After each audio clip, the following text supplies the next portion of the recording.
नमस्कार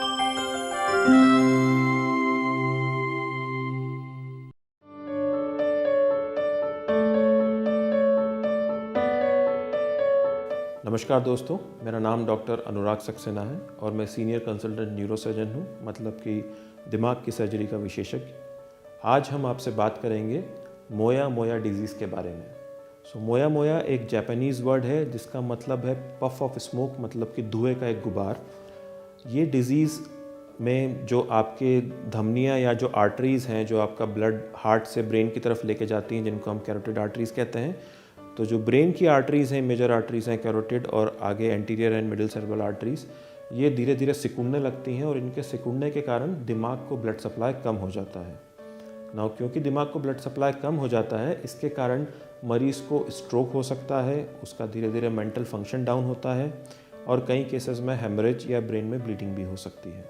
आगे जाके रिपीटेड अटैक्स के कारण ये डिज़ीज़ फेटल या जानलेवा भी साबित होती है। समय के साथ में ब्रेन आपके स्कैल्प या सर को या फेस को सप्लाई करने वाली आर्टरी से ब्लड सप्लाई लेने की कोशिश करता है, और समय के साथ में छोटे छोटे महीन वेसल्स जो बन जाते हैं वो एंजियोग्राम में एक धुएं का गुबार या पफ ऑफ स्मोक का अपीयरेंस देते हैं, इसलिए इसको मोया मोया डिजीज़ कहा जाता है। तो मोया मोया की बीमारी के दो बायमोडल प्रेजेंटेशन होता है, मतलब कि ये दो एज ग्रुप में पाई जाती है। ये बच्चों में कॉमन होती है और फिर एडल्ट्स में एक पर्टिकुलर एज ग्रुप के बाद में ये वापस पाई जाती है।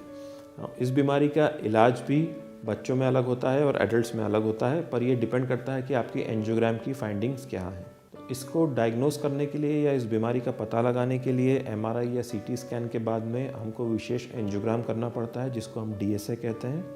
उस एंजियोग्राम की मदद से हमको पता लगता है कि पेशेंट को मोया मोया बीमारी है, और उसी एंजियोग्राम और एमआरआई और सीटी के बेस पे हम लोग मरीज़ का आगे का ट्रीटमेंट डिसाइड करते हैं।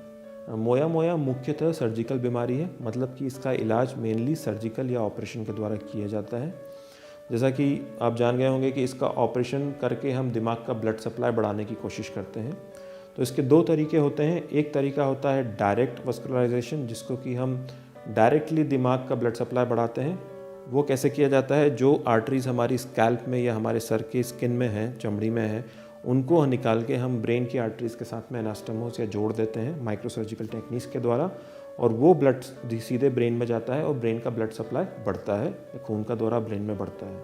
जो दूसरी टेक्निक होती है, जो उन लोगों में काम आती है जिनमें ये आर्टरियाँ या जो धमनी जिनको हम जोड़ना चाहते हैं बहुत पतली हैं या ये ऑपरेशन संभव नहीं है, और बच्चों में जब हम ये सब ऑपरेशन नहीं कर पाते हैं, उनमें इनडायरेक्ट वस्कुलराइजेशन की टेक्निक काम में आती है। इसमें हम इन आर्टरीज़ को लेके या टिश्यू को लेके या मसल को लेके ब्रेन के सरफेस पर रखते हैं।